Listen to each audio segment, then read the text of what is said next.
Acara ini dipersembahkan oleh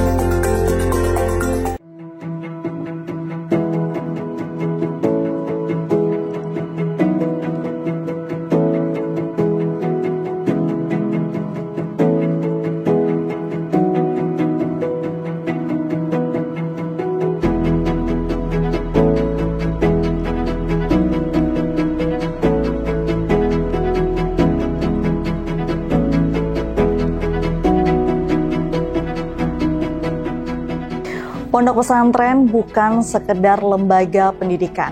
Pesantren adalah benteng moral, pusat dakwah, sekaligus ruang tumbuhnya ekonomi keumatan. Kini, dari bilik yang sederhana, pondok pesantren mampu menciptakan produk-produk unggulan. Ia berusaha membuktikan bahwa pesantren adalah bagian penting dari perkembangan kemandirian bangsa. Bagaimana sinergitas DPRD Provinsi Jawa Timur, pemerintah daerah, dan seluruh pesantren di Jawa Timur dalam menciptakan lingkungan pendidikan keagamaan yang kuat, berdaya, dan berkeadilan?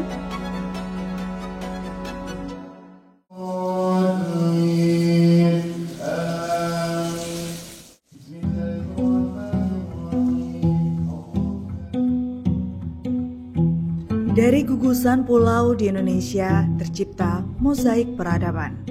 Namun di salah satu nadi peradaban ini terdapati sebuah provinsi yang dijuluki Bumi Wali. Provinsi itu adalah Jawa Timur, dan disinilah berdenyut sebuah institusi yang tak lekang dimakan zaman. Jawa Timur, tanah tempat ilmu, spiritualitas, dan nasionalisme berpadu.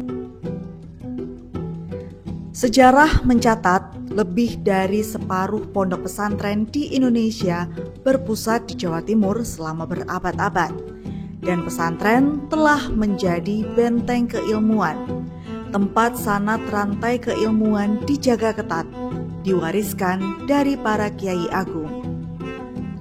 Bagi mereka, pesantren bukan hanya sekolah, namun sebagai pembentuk karakter, tempat lahirnya pejuang kemerdekaan, ulama, dan pemimpin bangsa.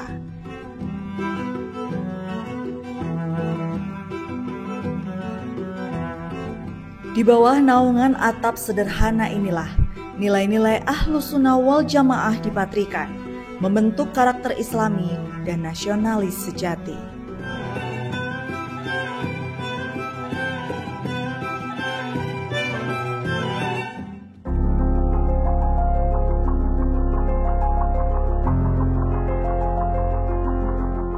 Pesantren Jawa Timur telah lama meninggalkan stigma kuno. Hari ini, mereka adalah pusat transformasi dan kemandirian. Sejalan dengan visi pemerintah Provinsi Jawa Timur, pesantren kini mengadopsi konsep pendidikan ganda. Tidak hanya ilmu agama yang mendalam, tetapi juga kecakapan hidup di era industri 4.0. Mereka mencetak wirausahawan muda dan inovator. Konsep SMA Double Track yang digaungkan pemerintah telah diimplementasikan dalam semangat pesantren, memastikan para santri tidak hanya lulus sebagai ahli fikih, namun juga sebagai penggerak ekonomi rakyat. Dari bilik asrama yang hening, kini lahir produk-produk unggulan. Pesantren menjadi inkubator bisnis, bukti nyata bahwa tradisi dapat bersinergi dengan modernitas.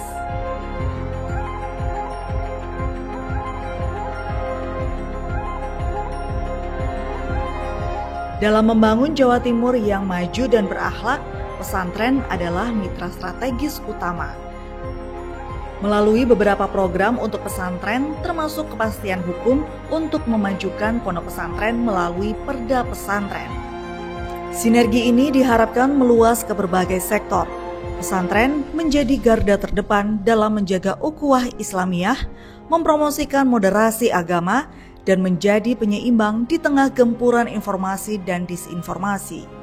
Peran mereka tak tergantikan dalam memastikan stabilitas sosial dan kesuksesan program-program prioritas daerah.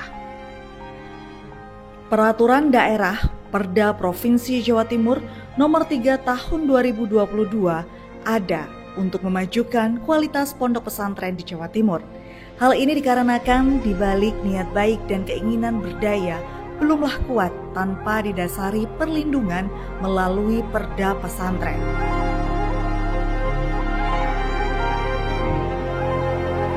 Di balik setiap sarung dan peci, ada cita-cita besar.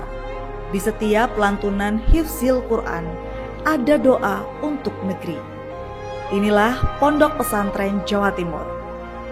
Pilar peradaban yang terus berdiri tegak, memancarkan cahaya ilmu, amal, dan kemandirian. Saksikan perjalanan perda pesantren selengkapnya dan pahami mengapa institusi ini adalah jantung peradaban yang menentukan masa depan kita.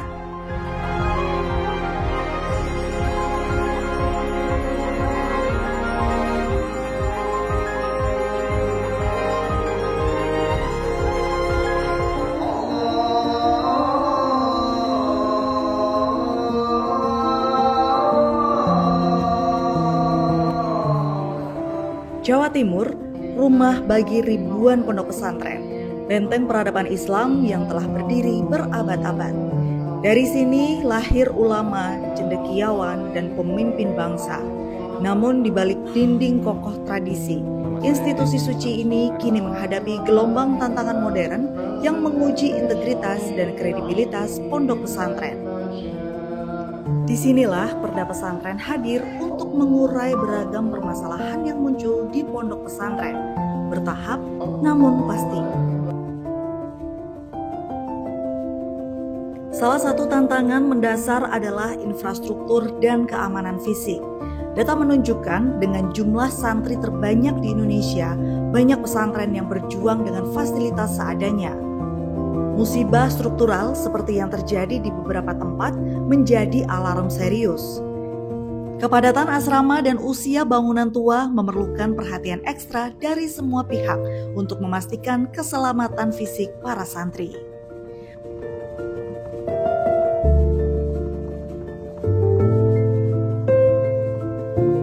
Tantangan terberat juga datang dari dalam isu perlindungan anak.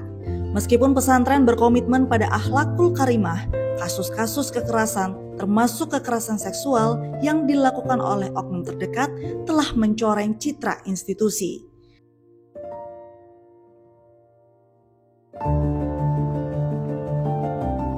Seperti yang disoroti oleh pemerintah provinsi, upaya menciptakan pesantren ramah anak juga menjadi prioritas mendesak.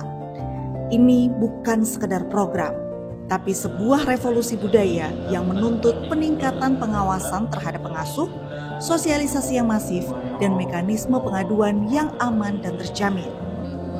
Tujuannya jelas, pesantren harus menjadi tempat yang melindungi dan menyenangkan bagi setiap santri.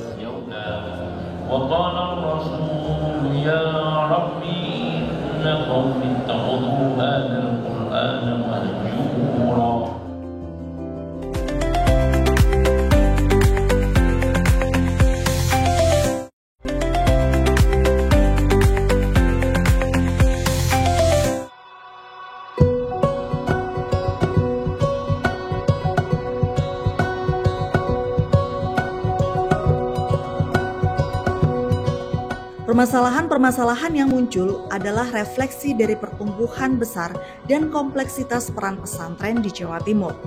Mereka membutuhkan dukungan holistik penguatan infrastruktur, peningkatan kesadaran perlindungan anak, dan integrasi lingkungan hidup.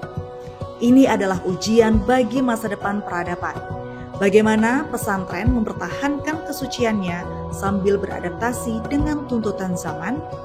Jawabannya ada pada sinergi kuat antar kiai, santri, wali santri, dan pemerintah provinsi. Ketika bicara soal keinginan orang tua memilih pendidikan pondok pesantren menjadi prioritas untuk anaknya, pada umumnya wali santri termotivasi memilih pondok pesantren sebagai tempat untuk mencari ilmu di tengah pesatnya teknologi, membuat para orang tua khawatir terhadap anaknya. Mereka ingin anaknya mendapatkan pendidikan yang lebih baik. Para orang tua takut apabila anaknya terpengaruh atau terlibat dalam pergaulan bebas. Akhirnya, mereka memilih pondok pesantren sebagai sarana pembinaan akhlak anak. Mereka yakin bahwa lembaga pondok pesantren mampu mendidik dan membina akhlak anak.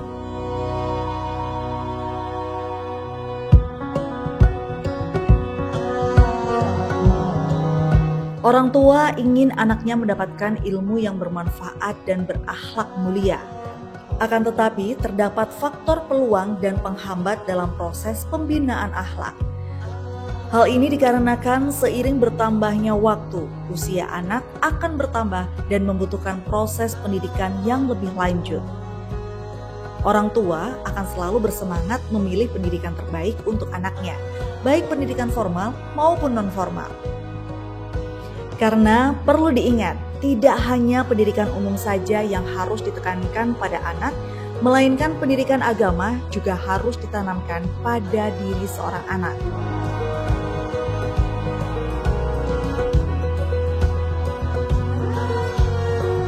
Sebagai orang tua yang beragama Islam, tentunya harus lebih selektif dalam memilih sekolah untuk anaknya. Memilih pondok pesantren sebagai tempat untuk mencari ilmu merupakan salah satu langkah yang efektif untuk meningkatkan nilai akhlak anak. Motivasi setiap orang tua dalam menyekolahkan anak di pondok pesantren tentu tidak sama. Beberapa orang tua menginginkan supaya anak paham tentang ajaran agama. Ada pula yang menginginkan supaya anak menjadi soleh dan solehah.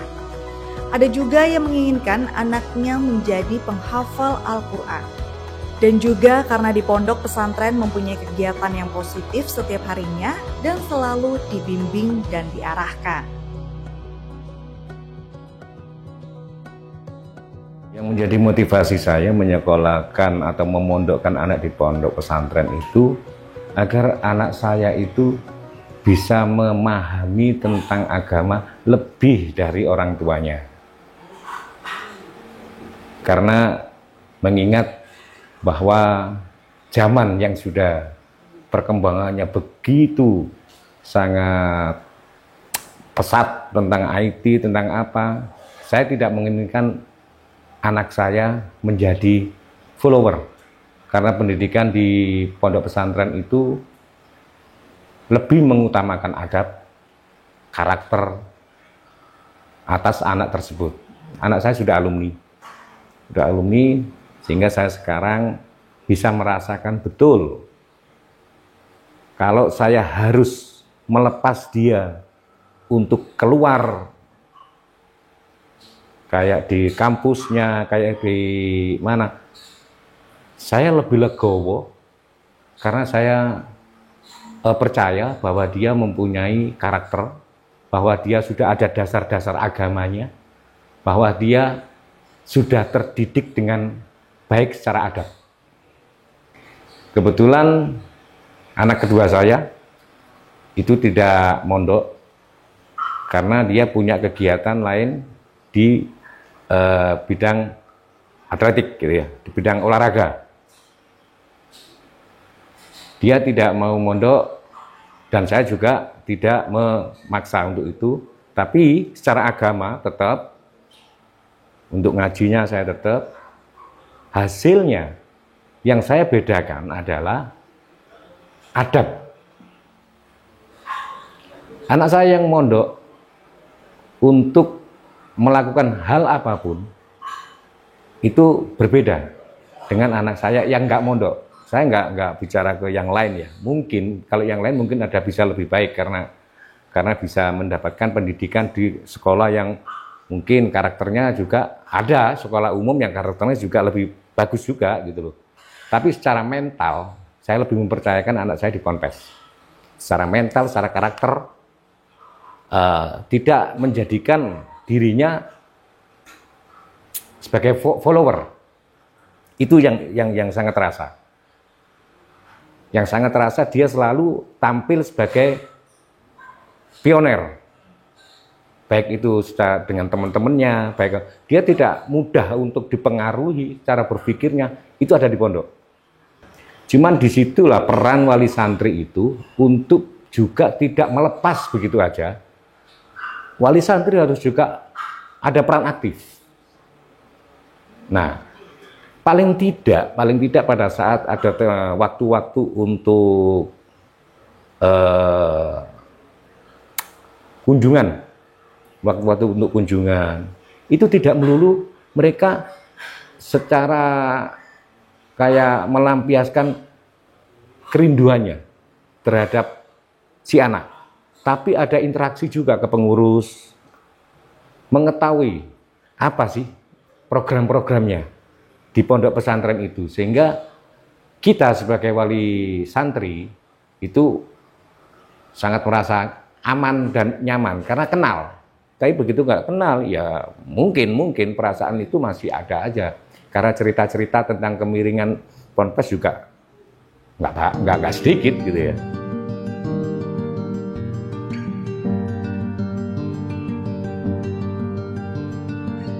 Pilihan wali santri ini mencerminkan tekad orang tua untuk memberikan pendidikan yang kuat dalam nilai-nilai agama dan akhlak kepada anak-anak mereka, serta menjaga tradisi keluarga yang berharga.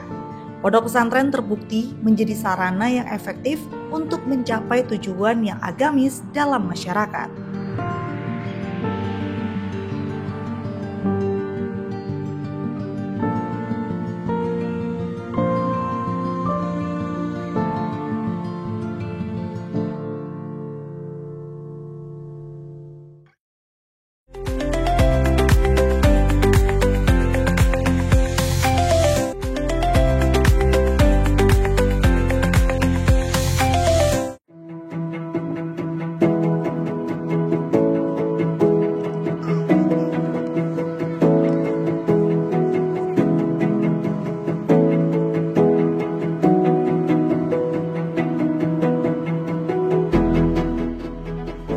Jawa Timur, rumah bagi lebih dari 7.000 lebih pesantren, adalah jantung peradaban santri. Sebelumnya, peran vital lembaga ini belum sepenuhnya diakui dan difasilitasi oleh payung hukum daerah yang kuat.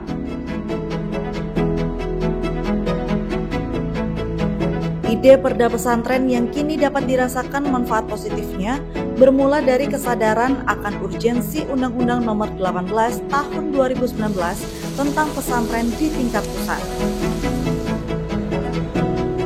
Undang-undang ini adalah amanat dan Jatim dengan populasi santri terbesar wajib mengembangkannya di tingkat lokal. Tanpa perda, amanat undang-undang ini sulit dieksekusi di lapangan.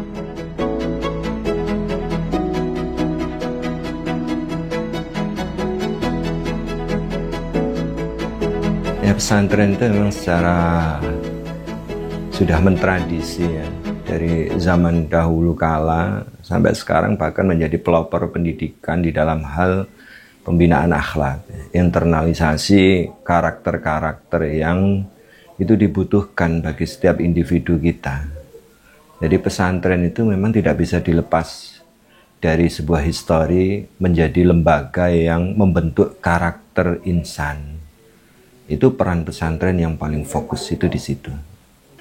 Maka memang kemudian antara ulama yang notabene itu adalah yang memanage lembaga pendidikan pesantren, dalam hal ini sebagai pengasuh pesantren, itu memang sudah seharusnya berkolaborasi dengan umara, yakni pemerintahan. Contohnya dalam hal ini gubernur ya. Maka kemudian ada peraturan gubernur yang itu berisi tentang sinergi antara kepemerintahan dengan manajemen lembaga pendidikan pesantren.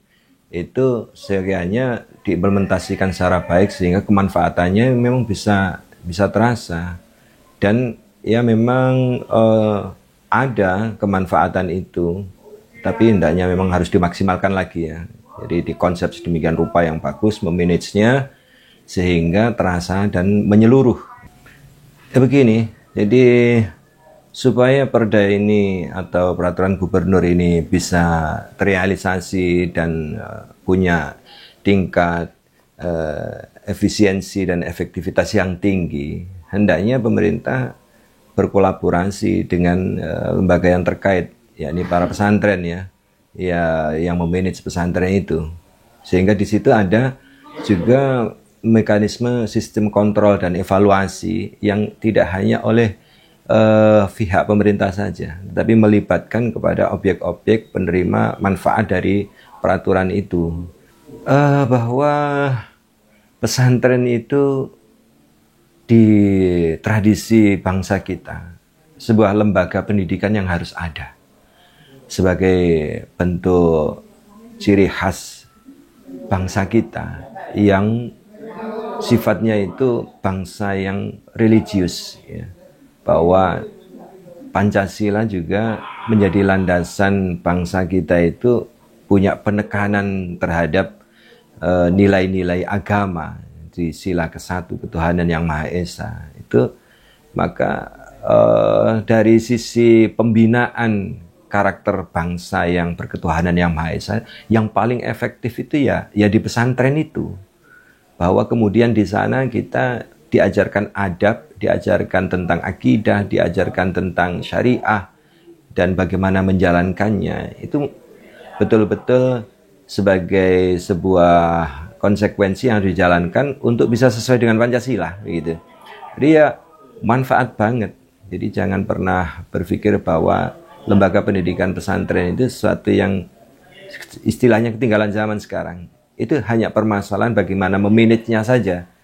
Maka kemudian harus dikolaborasikan antara kurikulum salaf yang ada di pesantren itu dengan dimanage manajemen pendidikan yang modern dan terintegrasi di semua lininya.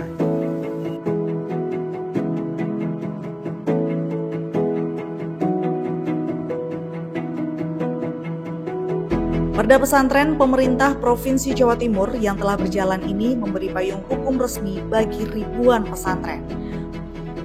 Maka perda ini dinilai mampu memperkuat peran pesantren dalam pendidikan, yakni mencetak generasi unggul, dakwah menyebarkan Islam rahmatan lil alamin, dan pemberdayaan masyarakat dengan menciptakan kemandirian ekonomi.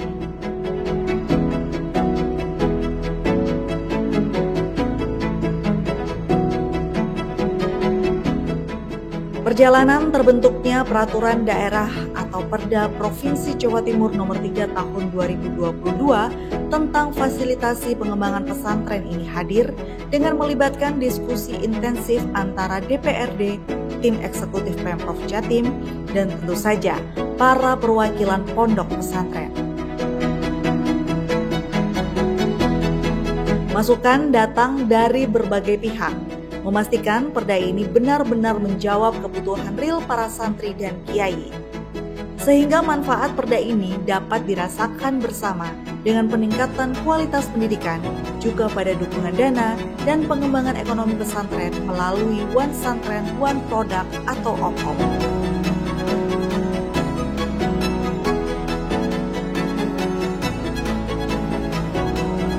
Baik, saat ini saya sudah bersama dengan Bapak Iwan Sunai. Beliau adalah anggota Komisi A DPRD Provinsi Jawa Timur dan kita akan membahas lebih lanjut tentang perda pesantren di Jawa Timur. Siap. Assalamualaikum, Gus. Waalaikumsalam, Mbak Kom. Gimana kabarnya? Sehat dan bahagia selalu. Sehat. Harus bahagia. Harus bahagia itu. Baik. Kalau kita bicara tentang perda pesantren ini kan kepastian hukum mengenai perda pesantren sudah diimplementasikan sejak tahun 2022 sebenarnya. Kini ada berapa ponpes yang sudah merasakan manfaatnya? Saya rasa begini ya. Jadi perda pesantren itu yang ada di Jawa Timur ini adalah fasilitasi. Istilah perda fasilitasi untuk pembangunan dan penguatan pesantren. Dari mulai tahun 2022 itu sampai saat ini memang sudah terimplementasi kepada banyak pesantren sebenarnya, tetapi tidak dengan judul yang langsung. Artinya judul yang langsung itu seperti OPD untuk menyampaikan lingkungan hidup untuk pesantren tidak ada, tetapi pada prinsipnya Provinsi Jawa Timur itu membuka peluang kepada pesantren-pesantren yang ingin mengajukan bantuan berupa apapun, berupa fasilitasi itu dipersilakan, dan itu banyak jalan gitu. Bisa melalui dengan jalur hibah, bisa dengan istilahnya itu dengan program-program reguler yang ada di OPD masing-masing seperti itu. Berarti kalau misalkan tidak ada judul khusus untuk pesantren, juga tidak ada anggaran khusus yang dikhususkan untuk pesantren, ngaten? Sementara ini kalau untuk fasilitasinya memang tidak ada, Mbak. Nggak ada judul secara langsung. Okay. Cuman itu tadi. Karena memang judul daripada perdanya itu adalah fasilitasi, ya otomatis di situ itu memberikan fasilitas kepada pesantren, cuman ya tanpa dengan judul, cuman bisa. Pesantren itu umpamanya mengajukan bantuan berupa pembangunan, berupa sebenarnya bisa. Semua yang diajukan, maksudnya misalkan membutuhkan bantuan pembangunan secara fisik gedung atau bantuan secara pendidikan atau itu bisa semuanya? Bisa, tapi melalui beberapa jalan ya. Jadi antara lain ya kita kalau di Pemprov ini kan ada banyak jalan. Artinya, satu bisa melalui hibah. Hibah itu ada hibah eksekutif, ada hibah legislatif. Terus kemudian ada juga istilahnya program melalui jalur reguler. Jalur reguler itu istilahnya itu jalur yang dimiliki oleh masing-masing OPD. Itu boleh. Tetapi tentunya pengajuan tersebut harus ada persyaratan dan itu memang agak ketat gitu. Ada ketat. Oke, baik. Tapi kalau di pesantren di Jawa Timur sendiri, Gus, biasanya para pemilik pesantren ini mengajukan bantuan itu untuk apa sih, Gus? Banyak, Mbak. Jadi kalau yang selama ini yang ya kita contohkan saya sendiri aja ya, karena ada hibah yang melalui legislatif gitu kan. Betul. Ada pembangunan, ada pengadaan sarana prasarana seperti umpamanya kayak IT, kayak bangku gitu kan, ada pembangunan gitu. Ya banyak hal. Untuk pembangunan itu ada ruang kelas, ada mungkin musola, mungkin masjid yang ada di pesantren tersebut, mungkin ruang perpustakaan, ataupun umpamanya ya komputer untuk media pembelajaran itu banyak. Dan itu pemerintah selalu memberi jalan keluar dengan membantu atau bagaimana? Iya, dibantu. Jadi kalau umpamanya melalui jalur hibah legislatif, umpamanya mereka mengajukan. Jadi dari reses itu kan biasanya orang mengajukan itu kan aspirasi itu kan. Kemudian mereka kita suruh untuk membuat proposal karena proposal itu wajib gitu kan. Dan setelah itu ya kita sampaikan, kita masuk kepada SIPD. Dari SIPD itu nanti diproses terus berlanjut akhirnya ya cair. Bagaimana DPRD Provinsi Jawa Timur sampai saat ini mengawasi jalannya penerapan perda pesantren ini? Saya rasa ini saya lihat itu dari tahun ke tahun itu memang semakin banyak ya. Artinya banyak di sini semakin luas yang dijangkau oleh Pemprov Jawa Timur. Jadi kalau dulu itu hanya kepada bantuan-bantuan fisik seperti itu, tapi saat ini juga karena ini amanat undang-undang juga, itu banyak juga. Seperti umpamanya pemberian beasiswa kepada insan-insan pesantren untuk melanjutkan studi S1, S2, S3 itu kan. Terus guru-guru madrasah diniyah itu banyak. Jadi kalau kita lihat saat ini coverage daripada bantuan pemerintah terhadap pesantren itu kalau kita gampang gitu kita kategorikan menjadi dua. Untuk sarana prasarana iya, penguatan dan pengembangan SDM juga iya. Oke. Kemudian untuk tenaga pendidik di pesantren sendiri ini apakah juga masuk ke dalam perda pesantren? Untuk penguatan, iya. Jadi itu malah bukan hanya perda, Mbak. Itu undang-undang. Jadi undang-undang, perda juga iya. Jadi di undang-undang itu sebenarnya lebih luas itu. Bahkan ada persamaan lembaga pendidikan yang ada di pesantren itu kan. Tapi kalau kita di perdanya ini itu memang agak sedikit menyempit karena lebih kita fokuskan itu kepada fasilitasi. Nah, fasilitasi yang ada di perda itu meliputi dua hal itu, penguatan dan pengembangan SDM, sekaligus yang kedua itu adalah penguatan di sarana prasarana. Oke, baik, kalau kita berbicara pendidikan di pesantren, Gus, sebenarnya apa yang membedakan pendidikan di pesantren dengan pendidikan di sekolah formal? Secara garis besar itu sebenarnya ya tidak ada bedanya ya. Walaupun di sekolah umum pun itu kita juga diajarin masalah akhlak, tata krama, selain ilmu dan keterampilan. Di pesantren juga seperti itu. Cuman kalau di pesantren itu ada satu konsep pendidikan. Satu konsep pendidikan itu yang mungkin ini sedikit membedakan antara pendidikan yang ada di pesantren dengan pendidikan yang ada di umum. Kalau umum lebih fokusnya itu hanya dari sisi keilmuan, walaupun akhlak juga diajarkan. Tapi gitu. Tidak banyak. Tidak terlalu dalam. Tapi kalau di pesantren ini lebih mendetail, Mbak. Bahkan istilahnya itu sebelum diajarkan masalah ilmu, tata krama, kedisiplinan, akhlak itu lebih diutamakan. Karena ada satu konsep yang ada di di pesantren itu, konsep pendidikannya itu yang pertama itu bukan ilmu, tapi apa? Kekuatan kita, mempertebal kekuatan iman kita kepada Allah, kepada Tuhan, gitu kan? Itu yang pertama. Makanya yang diajarkan pertama kali ya bagaimana cara sholat, bagaimana kita zikir, istiqomah dalam zikir, kemudian ngaji dan lain-lain seperti itu. Nah, terus kemudian yang kedua yang diajarkan lebih di pondok itu atau di pesantren itu adalah akhlak. Gak cukup hanya hablum minallah istilahnya itu. Hubungan kita dengan Allah tuh nggak cukup, tapi harus ada hubungan baik selain dengan Allah dengan orang-orang di sekelilingnya. Lah itu akhlak. Lah ini lebih diutamakan, ini lebih ditonjolkan pendidikan di pesantren. Baru setelah ini itu baru menginjak yang ketiga, apa itu masalah keilmuan. Gitu. Nah mungkin ini sedikit yang membedakan, artinya step by stepnya. Iya, kalau di sekolah umum diajarkan ilmunya dulu, baru didampingi masalah. Tapi kalau pesantren enggak, dibalik gitu. Dan ini hampir di seluruh pesantren ini yang dijalankan, Mbak. Jadi penguatan keimanan, penguatan akhlak, kemudian baru di situ penyisipan di dalam, bukan penyisipan ya, tapi fokus kepada keilmuan. Itu nomor 3. Lah, baru setelah itu adalah keterampilan. Makanya di pondok juga ya mohon maaf di pesantren itu selain masalah pendidikan itu kan ya banyak semacam kayak unit kegiatan santri gitu kan. Kegiatan santri ya seperti olahraga, seperti apa itu dibuka semuanya di situ. Karena ini konsepnya. Jadi konsep pendidikan Al-Qur'an pesantren itu melalui 4 unsur ini dan step by stepnya itu enggak dibolak-balik. Tadi iman, akhlak, kemudian ilmu, baru keterampilan. Nah, di dalam implementasi pada saat mengajarkan anak-anak ini kan kalau di sekolah formal tadi lebih didahulukan ilmunya, tapi kalau di pesantren ada yang membedakan step by stepnya. Sebenarnya pada saat mengimplementasikan, mengajarkan pendidikan ini ke anak-anak ada kesulitan nggak, Gus? Ya tentunya apa sih Mbak yang tidak ada kesulitan itu? Orang hidup, orang mati semuanya pasti ada kesulitan lah, pasti ada masalah-masalah itu. Ya. Sekarang yang paling utama umpamanya kesulitan kita di dalam mendidik santri itu ya banyak faktor ya. Termasuk di sini yang kita lihat itu adalah pengaruh. Pengaruh daripada media sosial, pengaruh daripada itu. Nah, ini kan ada perubahan kan, ada perubahan cara hidup anak-anak itu, anak-anak dulu dengan anak sekarang itu informasi cepat masuk dan lainnya sehingga pengaruh-pengaruh itulah.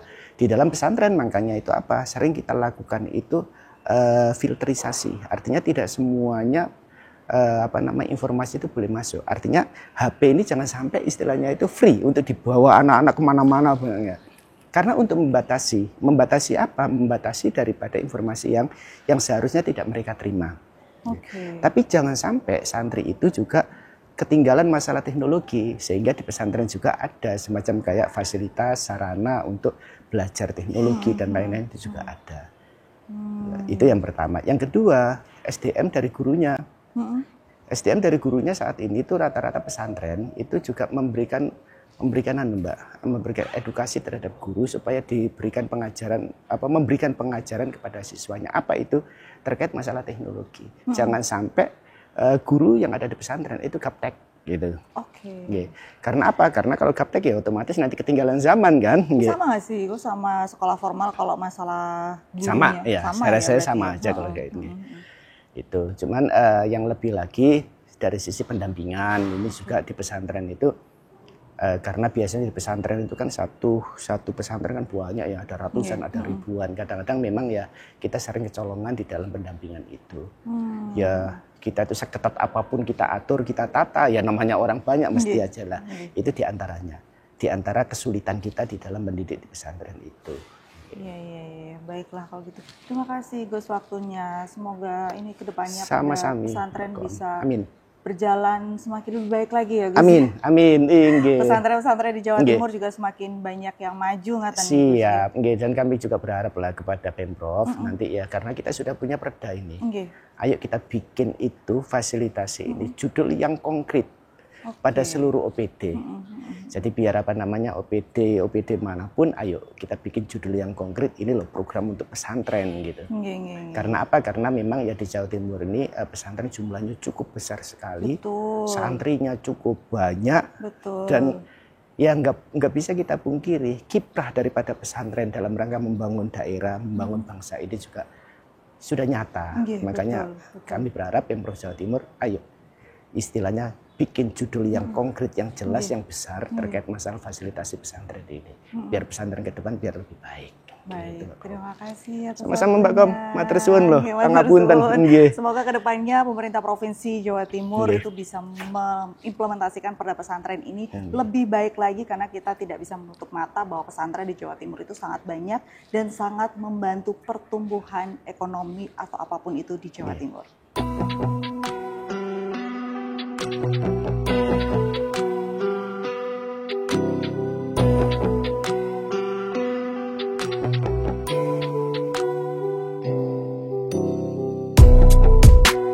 Peraturan Daerah Perda Provinsi Jawa Timur Nomor 3 Tahun 2022 tentang fasilitasi pengembangan pesantren ini menyentuh poin-poin krusial. Salah satunya adalah menciptakan sistem data terpadu, memastikan pesantren yang ada terdaftar secara resmi untuk menerima bantuan. Perda ini juga membuka akses pesantren terhadap berbagai fasilitas dan alokasi anggaran daerah.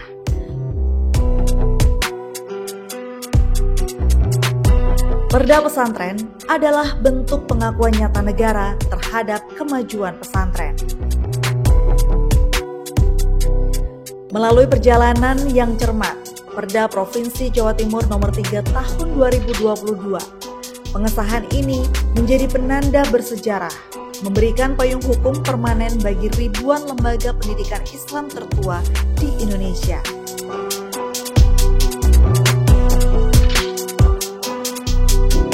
Komisi E DPRD Provinsi Jawa Timur membidangi kesejahteraan rakyat termasuk pendidikan dan keagamaan, sehingga berperan dalam mengawal pembahasan dan pengawasan terhadap peraturan daerah Perda Pesantren di Jawa Timur.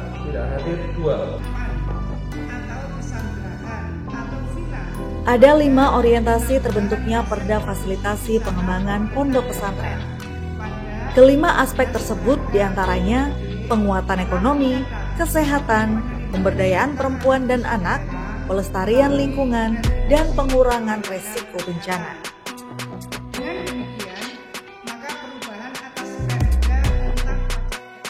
Peraturan pelaksanaan lewat Peraturan Gubernur Nomor 43 Tahun 2023 baru ada. Jadi ketika ini sudah disahkan di tahun 2022, peraturan penyertanya selevel Pergub itu baru diturunkan di 2023. Kalau ditanya tentang aspek law enforcement dari Perda fasilitasi pengembangan pesantren ini sampai di mana begitu ya, berapa pesantren yang sudah menerima manfaat dari perda ini. Jauh sebelum perda ini ada, sesungguhnya pemerintah Provinsi Jawa Timur sudah melakukan banyak penyapaan ya, merespon beberapa kepentingan praksis maupun strategis pesantren. Nah, adanya perda ini kemudian menambah intensitas. Kalau semula mungkin penyapaan dan responnya terkesan untuk kepentingan praksis saja dari pesantren, kali ini lebih kepada hal-hal yang jauh lebih strategis ya. Termasuk misalnya mendata jumlah pesantren dengan rigid, memastikan mereka ada dalam data emis dan sebagainya. Karena itu ternyata aspek pendataan saja ternyata tidak sederhana. Nah, karenanya kalau ditanya berapa banyak yang sudah menerima, saya sendiri kurang paham angka pastinya berapa pesantren, tapi insya Allah cukup merata. Sekalipun dibanding jumlah pesantren yang ada di Jawa Timur, kalau by data emis Kanwil Kementerian Agama Jawa Timur itu kan 3 kali lipat dari yang sesungguhnya ya. Diperkirakan 13 ribuan. Kalau data emis itu hampir 6 ribuan.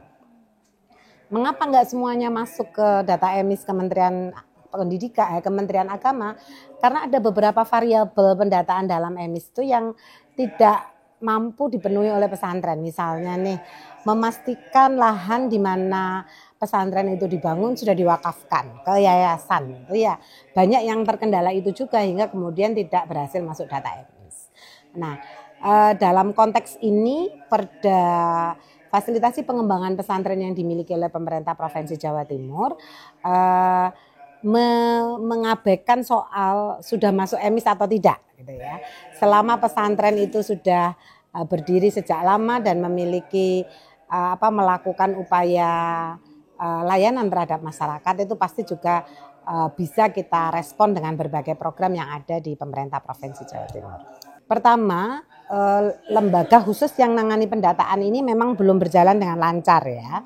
Jadi kita sebetulnya dengan perda ini punya semangat ada lembaga di bawah Kominfo yang melakukan pendataan ke seluruh pesantren. Nah, dengan kasus Al-Ghazini beberapa waktu yang lalu ini menjadikan pembelajaran juga bahwa ini tidak cukup hanya melakukan pendataan existing keberadaan pesantren, tapi mungkin situasi spesifik yang secara real ada di pesantren tersebut ya.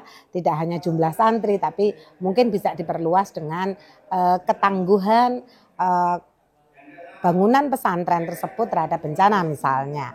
Itu menjadi semangat baru dari kami untuk nantinya juga menjadi bagian dari yang didata. Sayangnya memang harus kami akui lembaga yang secara khusus melakukan proses pendataan ini belum berjalan dengan efektif ya.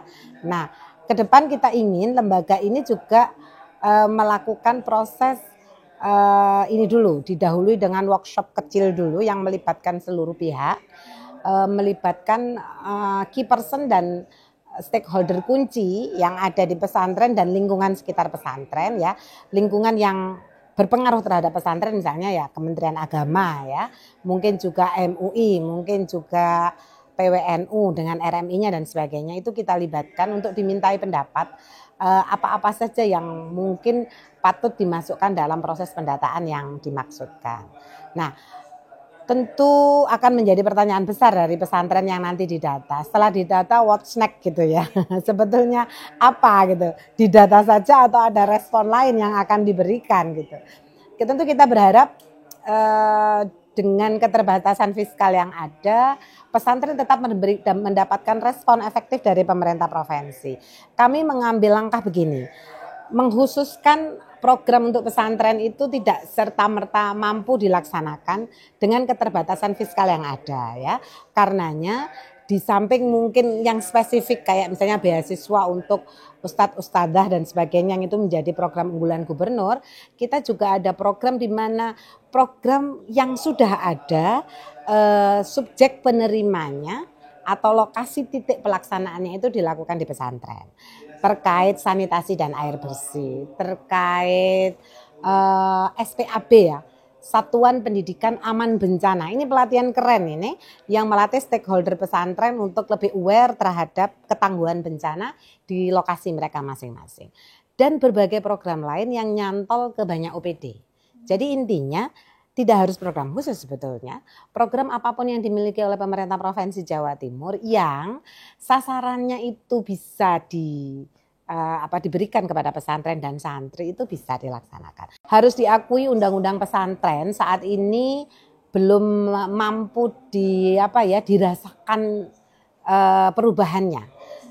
Aspek rekognisi yang menjadi semangat dari undang-undang pesantren itu belum cukup muncul ya, baik di kuadran pendidikan, kemudian dakwah maupun pengabdian masyarakat. Jadi di 3 kuadran ini belum cukup terasa. Yang pendidikan saja masih tertatih-tatih ya. Sudah mulai ada upaya untuk menyatakan, mensetarakan, tapi juga masih belum clear benar gitu ya. Apalagi di bidang-bidang yang lain. Tentu negara harus nyicil. Pemerintah daerah dalam hal ini, pemerintah Provinsi Jawa Timur harus terus nyicil ya.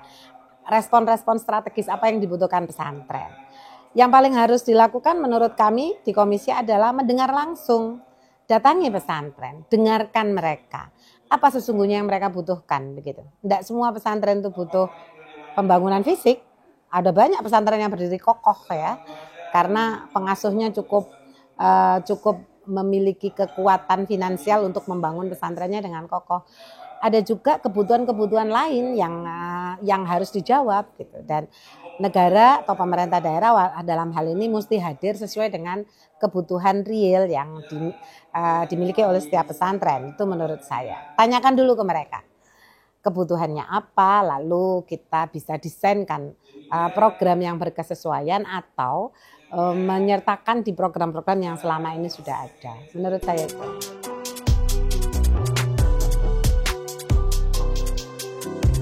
Kini, tantangan berikutnya adalah implementasi. Bagaimana perda ini benar-benar membawa manfaat, meningkatkan kualitas, dan menjadikan pesantren sebagai pusat peradaban yang mandiri.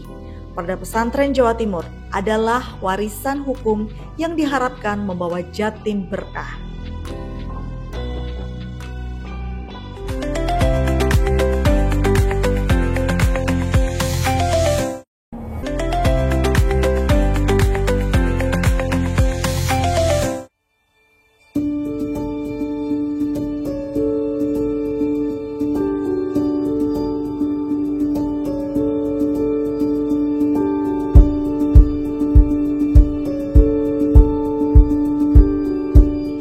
Jawa Timur, provinsi dengan populasi santri terbesar di Indonesia, kini memiliki payung hukum yang kuat melalui Perda Fasilitasi Pengembangan Pesantren, yakni Perda Nomor 3 Tahun 2022. Apa saja manfaat konkret yang dirasakan di masyarakat? Perda ini memastikan adanya alokasi dan akses dana dari anggaran pendapatan dan belanja daerah APBD Jatim untuk pesantren. Dana ini tidak hanya digunakan untuk program pendidikan formal, tetapi juga untuk hal-hal mendasar, seperti perbaikan fasilitas kesehatan santri dan infrastruktur penunjang dakwah. Ini adalah jaminan nyata dari Pemprov Jawa Timur untuk meningkatkan kualitas hidup para santri.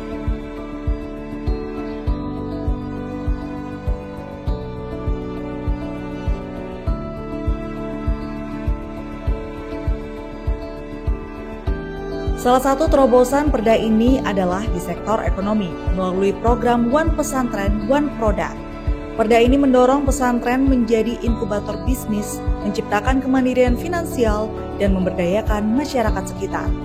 Pesantren difasilitasi dalam akses permodalan, pemasaran, hingga pelatihan kewirausahaan. Hal ini mengubah stigma pesantren kini bukan hanya tempat belajar agama, tapi juga pusat penggerak ekonomi kerakyatan. Potensi ekonomi pesantren mukmin mandiri yang bisa dikembangkan, ya contoh utama adalah kopi.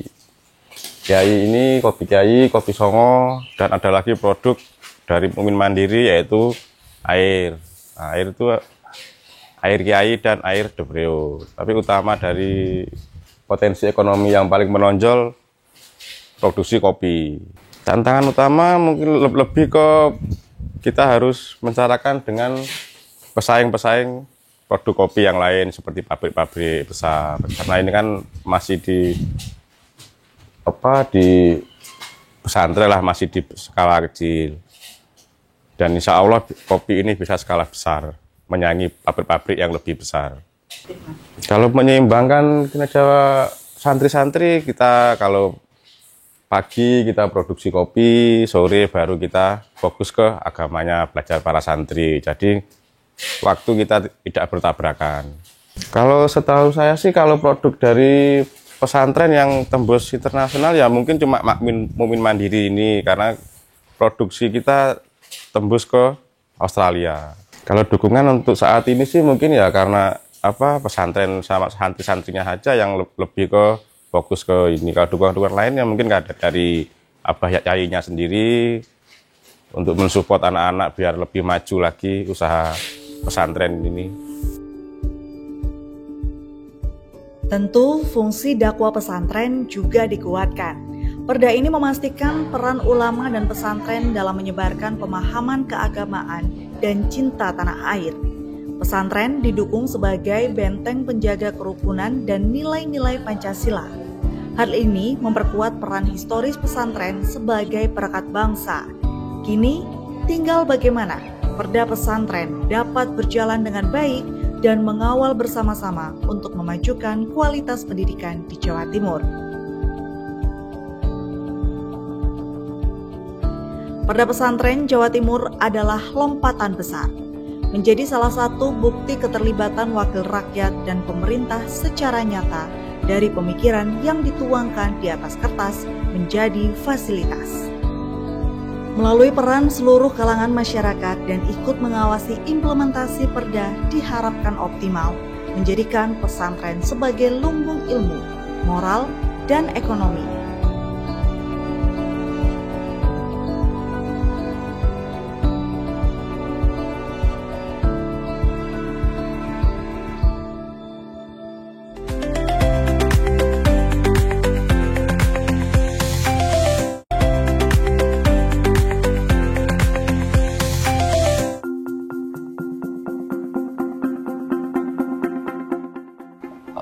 Mungkin kita nggak bisa memungkiri ya tentang bagaimana pesantren kiprahnya sejak dulu pra kemerdekaan sampai sekarang, di mana pesantren itu adalah selain tempat untuk menimba ilmu juga di situ ada ruang budaya, kemudian ada ruang spiritual juga bagi murid atau jamaah yang ingin menimba ilmu di kiai tersebut gitu. Sehingga dari sini sangat besar sekali ya manfaat yang diberikan oleh pesantren. Untuk harapan saya, semoga pesantren di Jawa Timur tetap konsisten dalam hal-hal kebaikan dan tidak akan luntur atas segala nilai-nilai yang telah diberikan kepada masyarakat. Mungkin harapan saya untuk semua pondok yang ada di Jawa Timur, harapannya lebih baik lagi, lebih berkualitas, terutama pendidikannya, karena pondok itu buat saya adalah investasi akhirat buat anak-anak kita. Karena jujur saya belum pernah tahu mondok, cuman bisa merasakan lah di pondok itu sangat enak sekali. Karena itu saya mensarankan untuk anak-anak saya untuk ada di pondok. Itu harapan saya.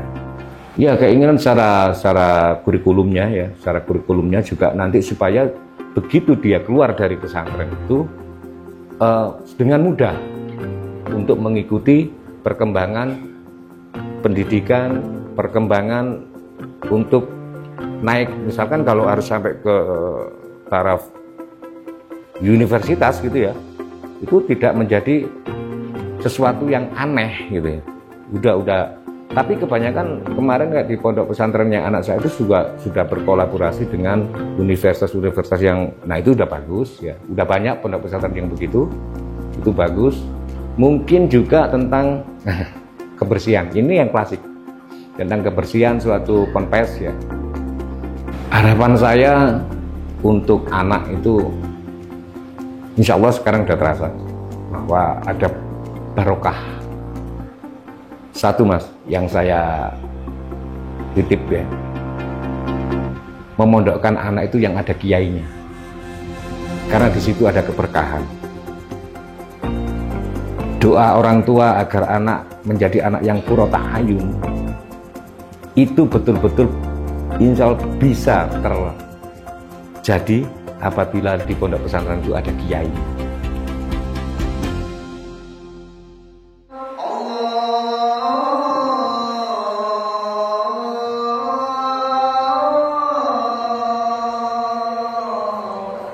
Pemirsa, di penghujung acara hari ini, mari kita melihat langkah nyata dan realisasi dari Perda Fasilitasi Pengembangan Pesantren Provinsi Jawa Timur.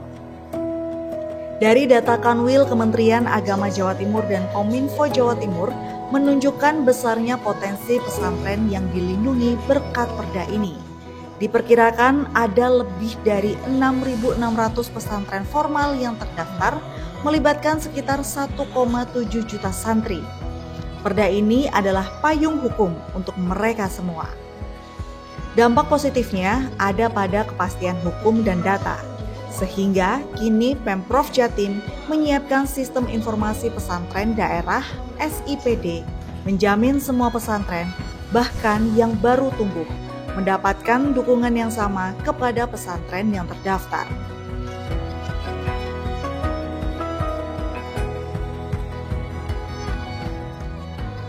Pemerintah Provinsi Jawa Timur melalui implementasi Perda Pesantren ini aktif memberikan fasilitasi. Salah satu tujuan utamanya seperti tertuang dalam pasal 4 Perda adalah fasilitasi dan atau dukungan untuk pengembangan. Ini mencakup peningkatan mutu pendidik dan tenaga kependidikan. Data dari Biro Kesejahteraan Rakyat Kesra Pemprov Jatim menunjukkan adanya alokasi anggaran untuk pelatihan dan meningkatkan kompetisi asatidz dan tenaga kependidikan pesantren agar setara dengan standar nasional.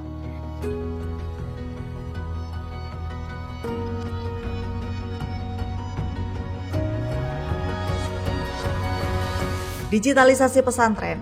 Kominfo Jatim juga memfasilitasi program digitalisasi untuk administrasi dan perpustakaan pesantren, mempersiapkan santri menghadapi era digital. Kemudian di bidang pemberdayaan ekonomi, Perda ini menguatkan program andalan Pemprov yaitu One Pesantren One Product.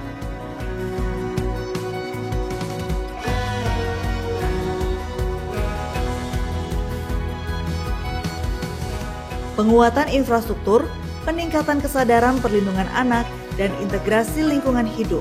Ini adalah ujian bagi masa depan. Bagaimana pesantren mempertahankan kesuciannya sembari beradaptasi dengan tuntutan zaman? Jawabannya ada pada sinergi kuat antara kiai, santri, wali santri, wakil rakyat, dan pemerintah Provinsi Jawa Timur.